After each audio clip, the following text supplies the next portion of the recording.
And hello and welcome to our presentation of Inside Labor today. We hope you find it fascinating because we have a fascinating guest today. Our guest is Dan Cosner. Now, Danny is the business manager of financial secretary of IBEW, the Electricians Local 351, and also the president of South Jersey Building Trades Council. I want to welcome Dan Cosner aboard. I'm Tom Gurick, your host for the next half hour, and I think we're going to give you some interesting insights into what the 2016 version of organized labor and unions are about. But first, I'm going to take care of a little business, Dan, because I know that yesterday was your birthday. So I want to wish you a happy birthday. Thank you. And I guess you look about 33 years old, so that's you're close. But also, I was also with some of your friends and colleagues today from the Sheet Metal Workers Local, and they wanted me to give you this birthday present. It's a solidarity bracelet that you can wear. Okay. And carry their good thoughts with you. But again, we want to give you a little bit of insight into what's going on in organized labor today, specifically in our region and in New Jersey. Dan, I want to ask you, I know you were at the recent governor's signing of initiatives, Governor Murphy, initiatives to bring smart energy and growth to South Jersey and how it applies to union labor. So I would ask, first of all, the recent legislation, which you were lucky enough to be there when Governor Murphy signed, how does that affect us and the people in our area of organized labor? How does this new legislation affect us? Well, both bills that got passed, the building trades, Tom, we were working on it for many months. We were pushing it hard. It was some legislation that's going to help us in the solar world, the green energy world, as well as the nuclear. There was really two separate pieces of legislation out there. Okay. And, I'll say this, as you'll hear in our conversation, I mean, our elected officials, Senator Sweeney and John Berticelli, right, were very instrumental with helping us get to where we had to be with this legislation. And it was so important for the building trades because the solar green energy legislation is going to continue to promote these types of energy and projects that are going to make us have jobs and a future in that industry. Well, and that's what I wanted to ask you next, because I know you're a young guy, I know your family, and you have young kids, and I get to see them all on Facebook, which is always great. But I was thinking about our families and what type of future long-term help will this provide us in the area of organized labor? Again, long-term work. Yeah, well, it's going to continue. I mean, we, as you read, in me working as the business manager of the electricians, it's really helps us with continuing these solar fields, for example. The solar fields have been something that the IBEW, along with some of the other trades that assisted them, but especially for the IBEW, it has been a mainstay of work for us and man hours, right? When right now times are really good. There was a time when, we were scrambling to get jobs. We had a lot of people on the books. These solar fields have kept us working, and they're quick jobs, but it takes a lot of manpower. We've done them on Browns fields. We did them on, landfills and stuff. But some of this legislation that got passed, it allows some of these facilities to do what we call virtual net metering. And what that means is they're able to build a solar field here and, put it online to power something that's maybe 5 miles down the road. Okay. Right? Instead of being like right on site. So that's a big thing for us and for some of the other building trades, that we keep continuing to do this kind of work in the solar world, as long as other aspects of green energy, whatever that may have coming up down the road. But it definitely puts more construction jobs there right now. The nuclear bill that was part of it. I mean, I'll just give you an example, and I say this all the time. We just got done an outage at Because people don't follow legislation as we do, and we're Right. lucky enough that we have access to some data that they don't. They don't understand how the legislation can be confusing, and I think you're putting it in terms that is very helpful to us just as regular family people. Okay. And I think that's important. So I appreciate that you're breaking it down into our terms. And I just wanted to say real quick, when we throw like a term like IBEW, what they are electricians. Yep. And Danny, of course, is the business agent. We were talking a little bit, Danny, before we went on camera about relationships, how important that is. And perhaps we'll get into a lot more technical things and the legislation as it applies to us. But talk a little bit, Dan, about, and I tell this to young kids a lot, how important relationships are in our business. Well, it is. You have to have partnerships.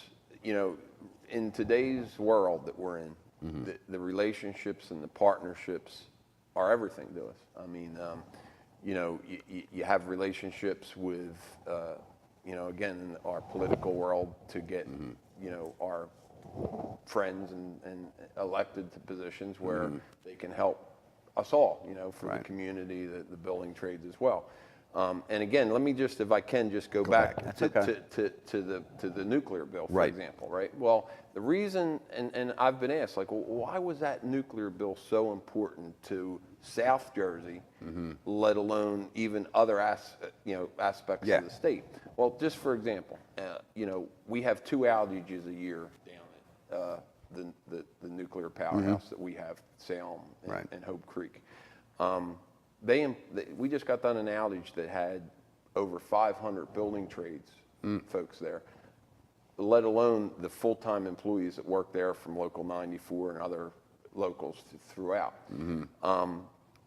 They were in serious jeopardy of possibly closing down if some of this subsidies and funding didn't help out with this bill that in turn helps PSE&G. So again, not only for the county of Salem County, but for all the people that work there, as well as other parts of the state. We had probably people from every, I can't say for sure, but most of the counties of the state of New Jersey working at that outage. Okay. So it just didn't help South Jersey, it helped. And again, just kind of back, I know I'm going back a little bit, but talking about those 2 bills, that was what was important. But on to your other question, Tom, I mean, I just had this conversation at my building trades meeting last week. We were fortunate enough to have Congressman Norcross with us, and Donald's a guy I worked with many years. Fellow electrician. Yep, fellow only electrician in the U.S. House of Representatives. He always says that, right? But he come in to see us, and I got it, and I've said this when he was there. I say it when he's not there. The relationships, and I got to, again, go back to how it all started. I mean, I'm fortunate enough right now to be the building trades president, but, before me was Jim Kehoe, who was also the business manager of Local 322, and he was the building trades president for about 12 years.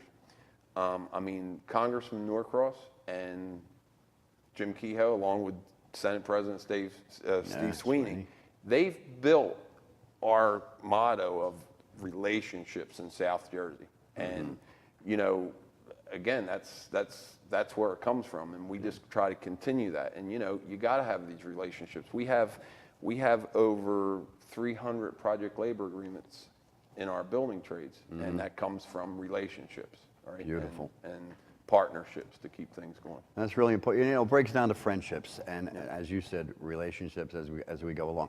We're going to take a little break, Dan, and we're going to come right back. We're going to discuss more legislation and some of the political implications of that legislation with all of our folks in organized labor. And we'll be right back after this. All right. What's in a union label? Pride, expertise, the highest level of standards, and understanding that you're never off the clock. Charged with standing up for others, to fight for fairness, opportunity, equal pay, an obligation to help everyone succeed, a commitment to protecting what makes America possible. What's in a union label? Everything that matters most. People are always surprised when they learn that I'm in a union. But here, we're all treated like family. And everyone is equal. We receive the same training at state-of-the-art facilities. We learn the same skills to get the job done right and to the highest quality standards. And the union makes sure the women Women are paid the same as men for the same work. Unions want the best for their family. Equality. Safety. Strength. Just like we do for ours. Good morning, Philadelphia! Good morning! So a lot has been said about Labor Day and what it means to be part of a union, and Pat hit the nail right on the head when he talked about this is our family, this is us together.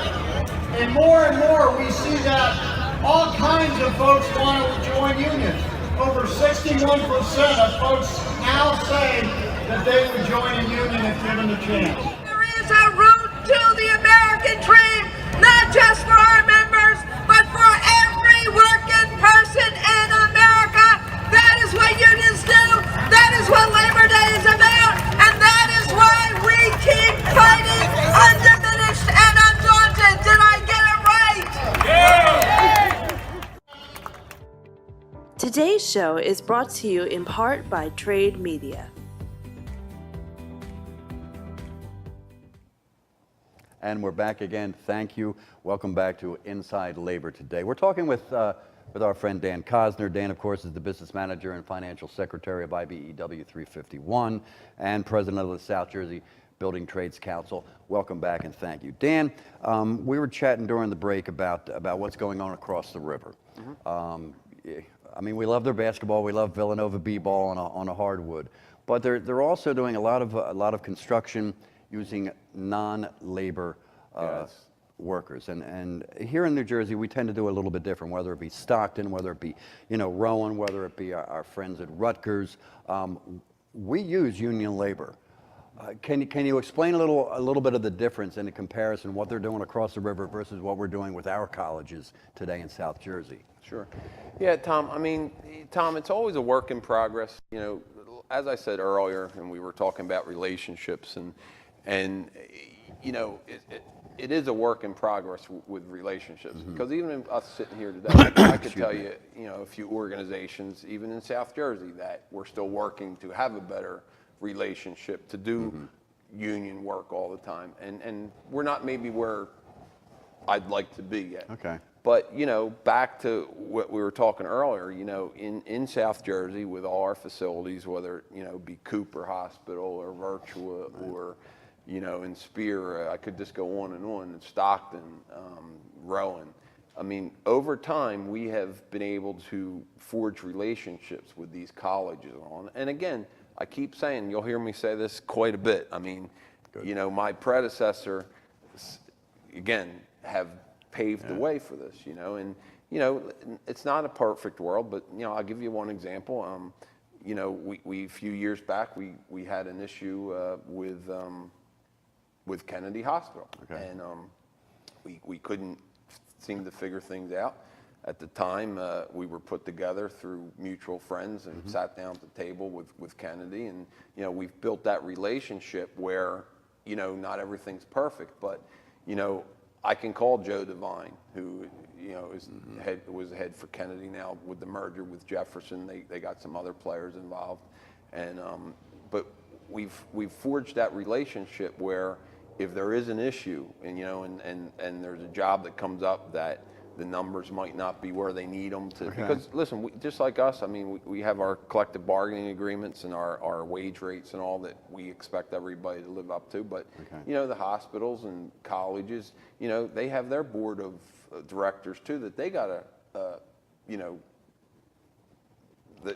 gotta talk to, right? Right, correct. So an answer to. So we forge these relationships with them, that if there is a problem, if something is out of whack in line, they're trying to do an addition or a new building, we sit down, we help them out, we try to make sure they have apprentices on these projects or helpers or whatever we have to do to make it work, and get the right contractors building, and we sit down like gentlemen at the table and figure it out. it's a work in progress. I mean, as you know, we're very busy here, and I'm not going to say everything's perfect, but we continue that. I mean, we take part in a lot of the hospitals. Well, isn't that what's great about organized labor today in 2018? Your willingness to sit down and talk with anyone. Yeah, absolutely. That's what you got to do. Yeah. You know, and sometimes they need help doing charitable things and other things that we help out with, and that's what relationships are. And that's another thing too. I would like to point out personally, and pat you on the back, Dan, and because I know you're a humble guy, and you certainly you don't toot your own horn, but organized labor has a tremendous presence, not just on the job sites, but and community activities that are taking place throughout the Delaware Valley, whether it be food drives, whether it be any type of fundraiser that would benefit students. But organized labor, that's where I want to really pat you on the back. You guys are always there. You always step up. The guys and gals of organized labor are there when we need you. And that's something that I don't think the general public realizes. I know you do so many things behind the scenes. Give us just a little example of some of the charitable things that you've helped out over the years. I know in Camden City we're helping out with the drug situation and the opioid problem, and I know IBEW is involved in a number of things too. Yeah, well, we do. I mean, we try to do the stuff that's kind of like old hat. I mean, when I say that, for many years at Christmas time you're trying to do food baskets and stuff, but that's just the normal stuff that comes around. But I mean, we try to help out with folks that need help. I mean, we had somebody in our hometown of Gloucester City a few years back, had somebody that had an accident and they didn't have any money, and the carpenters stepped up and built them a ramp. Some other people, other trades went out there, and some of the iron workers went out there and put some railings up for them and all. We're always doing that. We're trying to reach out with VFW clubs. To be honest with you, we're trying to think of more ways we can help out, because, Tom, to be honest with you, it's a little bit overwhelming. I mean, I give credit to, I'll say a guy, a local that comes to mind, because you always see them doing it, is Local 19, the sheet metal guys. Yeah. And I give those guys a lot of credit, because it seems like, they're out there all the time. But sometimes it's a little overwhelming, because we do have a lot of people calling up and saying, can you help us with the church? Can you help us with the VFW? And sometimes, I mean, to be honest, you could put almost a full-time crew on weekly to do it, and it kind of runs you pretty low. But we do that. We help out wherever we can. And just even speaking of Camden, I mean, we've been in Camden. I mean, all these projects that are going on in Camden, we're trying to help the people of Camden to get jobs and get work their way into careers through the unions and all, and in turn that helps them. So we do what we can all over. A little bit earlier, excuse me, Dan, mentioned Congressman Don Norcross, also electrician in IBEW. We're going to talk a little bit about his activity in Washington and how it benefits us. But right now, Danny, we're going to take a little break, and we'll be right back after this.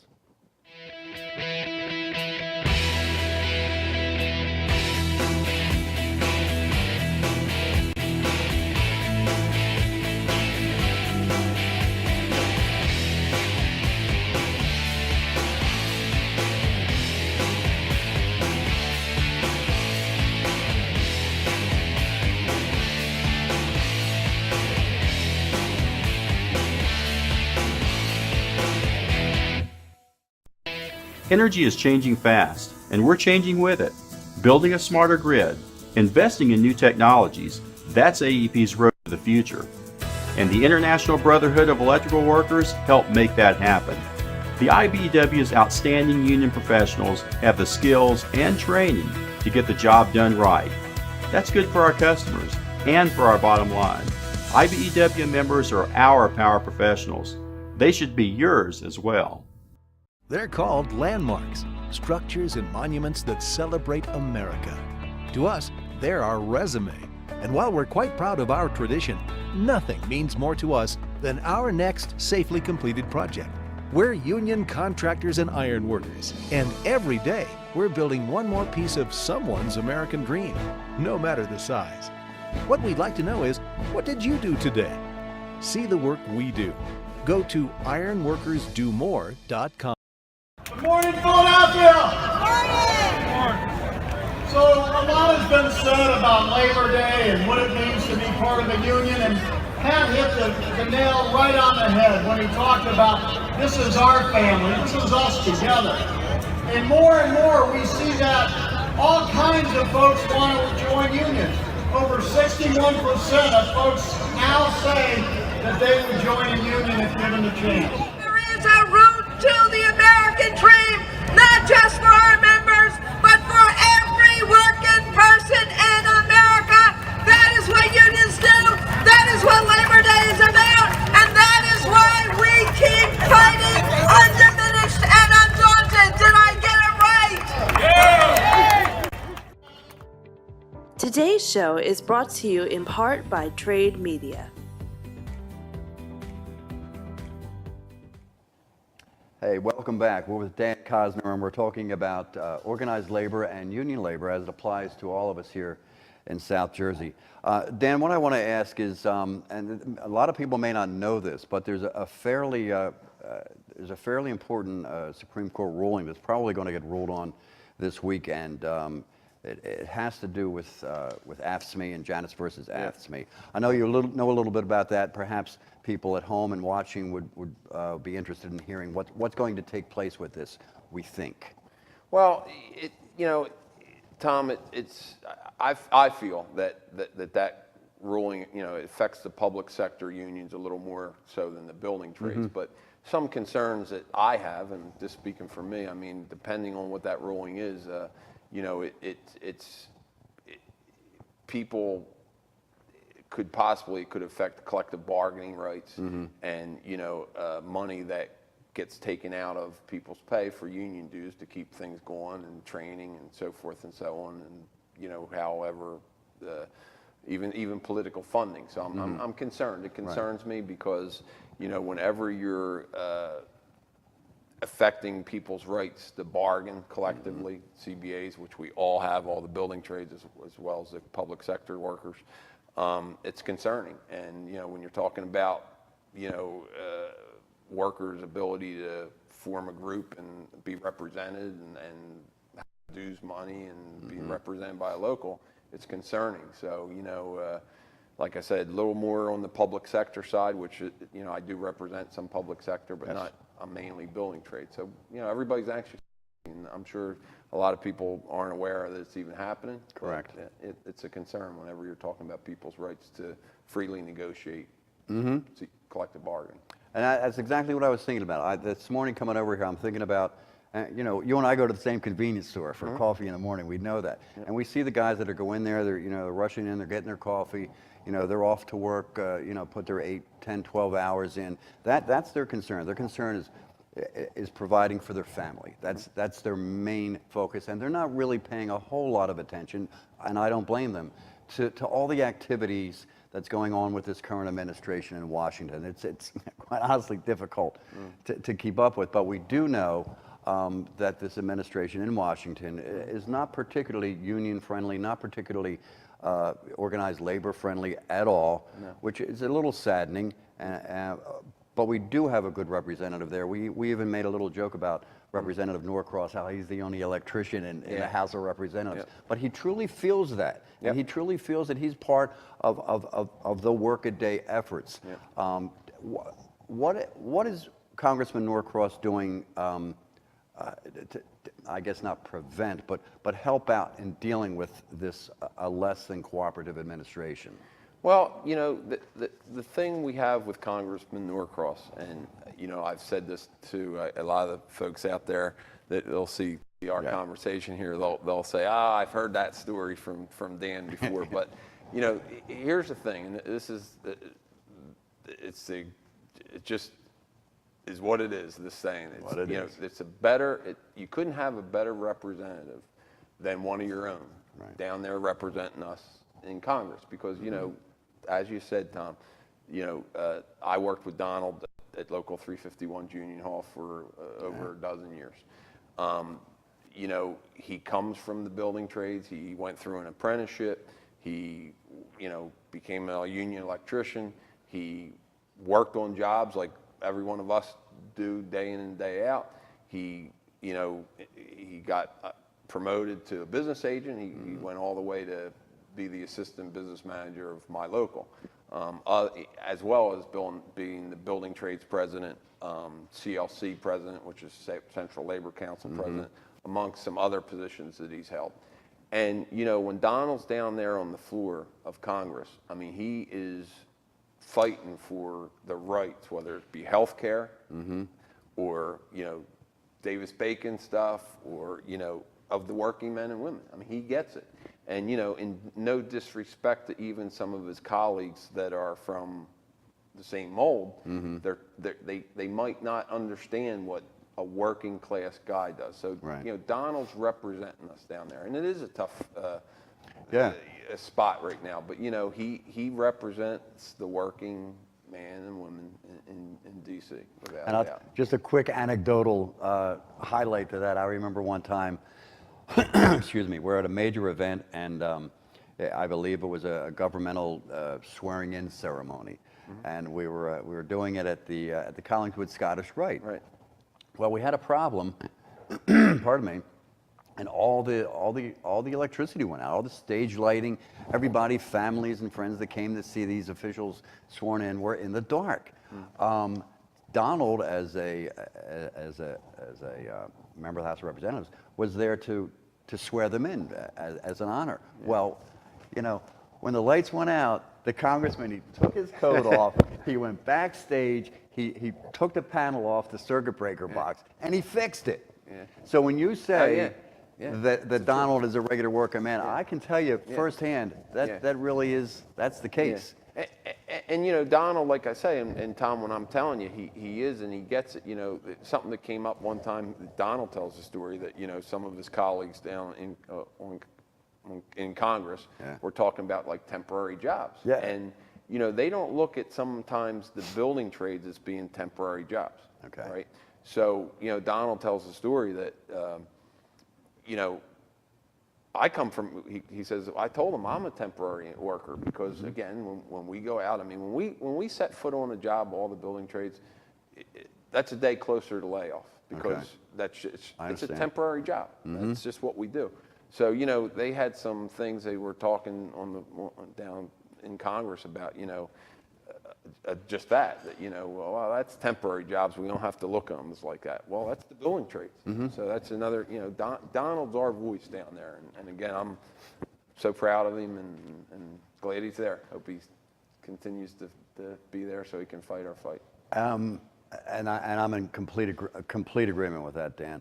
The other thing that I've noticed, and we opened up the whole segment of this show at the very top about organized labor now in contemporary times, 2018. A trend that I've noticed, and I have to applaud all the trade unions for this, is I've noticed a trend toward further education. I notice we'll bring in relationships with Stockton, with Rutgers, with Rowan. In my case, Camden County College. Explain to me how organized labor is now inserting themselves within the college curriculum system and how that benefits new young people interested in the trades and organized labor. Sure. Well, you know, Tom, I think it's helping out. You know, I've seen and you know, I started right out of high school. You know, I went. My dad was a union electrician. He still is, but he's been retired for many years now. So I went right into the trades out of high school. I you know, really didn't go to any college. But, you know, when I went through school, you know, everybody pushed you, well, you're going to college, right? I mean, it wasn't an option. I was like one of the few that said, well, now I'm going into a trade union. So, like, back, and that was, I graduated in '86. So, you know, that was like the trend, right? And I've seen, you know, even when I first started as a business agent in '01, that trend was still there. But, you know, over the years, I've seen it change a little bit where, you know, the vocational schools, the colleges, even the high schools. I mean, I went back to Gloucester Catholic, my high school, and they asked me to just, you know, on career day, come in and talk about careers in the building trades, not just one, but, you know, all of them. And, you know, I'm kind of telling two sides of the story because I'm also lucky enough to go to other parts of the country and I see where they're having trouble nowadays, like really getting people to do manual work sometimes. And some other unions are saying, you know, we don't have application. I don't see that here, and I attribute that to the building trades, us, and I keep on patting us on the back. And, you know, I say this, Tom, and I just want to say this because we've been talking here. I keep saying this. It's not what Dan Cosner does. Right. It's what South Jersey building trades do together because we get along and we promote it, and we're asked to go to so many high schools and vocational schools and colleges and actually talk. You know, the labor leaders, the business agents, the organizers, the JATC, which is our training facilities. They want us to come in, and sometimes we're getting so many requests to come in and talk to the students about, you know, that's possibly, encouraging. you know, that it's another thing that's kind of overwhelming. And again, it's being promoted by, I'll keep saying it once again, it starts at the top. You know, the Sweeney administration, and right on down. I mean, we're well respected. We go out, we talk about what the careers in the trades can do for you. It's just not a job; it's a career. And well, and that's what. How about this, Dan? How about, you know, I'm a young man. I'm graduating from high school. I wish I were. You know. Yeah, me too. Let's flash back 50 years. Me too. Yeah, me too. But I'm a young guy, you know, and I want to get involved in organized labor. I want to get involved in a trade union. I'm not involved politically, and I'm graduating. It's June, but I really have a sense that I want to work with my hands. I want to work with people I like. How do I get involved in a union type of job? Well, you know, there's. I mean, you had your father. Yeah. And a lot of, you know, but if I'm just totally brand new to all this. Yeah. Well, see, I think, and again, there's been a lot of funding through the state, you know, and again, thanks to our elected officials on that help provide some funding for individuals that want to go to these trade schools and all that. And I think that's probably a good direction. I mean, if you're a young man or a young woman that wants to get into the labor, you know, trades, and you don't have any in through relatives and all, I think, you know, it pays you to go, you know, to a trade school and learn, because when you go, I mean, and I'll give you an example. You know, we had over, for the local 351, which is the IBEW, we had over 600 applicants this year. Wow. We interviewed over 400. And we took 50. We took 50 apprentices. It was the biggest class we've ever taken. And we had, we could have took 100. They were that good of applicants, right? They had, and again, to try to answer your question, what kind of put maybe Tom Gurick over the top was that you went to the trade school, you had a little bit of knowledge, and some had already started working in the non-union world, which, you know, again, it used to be, people used to think that's taboo if you said, oh, I come from the non-union world. Well, that's okay. I mean, not everybody's had the opportunity to get their foot in the door. And if you start out that way, and then we get you, and we you know, so again, I hope I don't know if I answered your question. No, you did, absolutely. You know, probably the trade schools are good, and just so you get some knowledge, and you know, maybe go to some of these things I'm telling you about, because I've walked into, you know, some high schools and they've said, well, tell us a little bit about what a carpenter does, you know, and because they don't know. They don't have, and that sounds crazy. I know. Yeah, so. That's, you know, and that's one of the points I wanted to stress here. How organized labor, it's a newer, fresher type of movement in 2019. We're going to talk more right after this.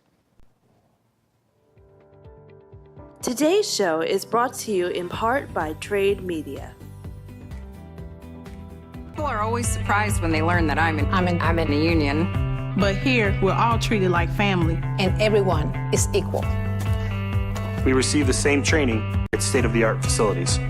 We learn the same skills to get the job done right and to the highest quality standards. And the union makes sure the women Women are paid the same as men for the same work. Unions want the best for their family. Equality, Safety. Strength. just like we do for ours. Today's show is brought to you in part by Trade Media. And welcome back as we talk to our guest Dan Cosner, Inside Labor Today. And we've touched on any number of things. And we touched on, Dan, a lot of information. We touched on some recent court rulings that could be surfacing this week. We touched on how union labor means a whole lot to our higher education system, whether it be Rutgers, Rowan, Camden County College. We touched on how if I'm a young guy, I want to get involved in the labor movement. For my family and myself, you gave me some great insights.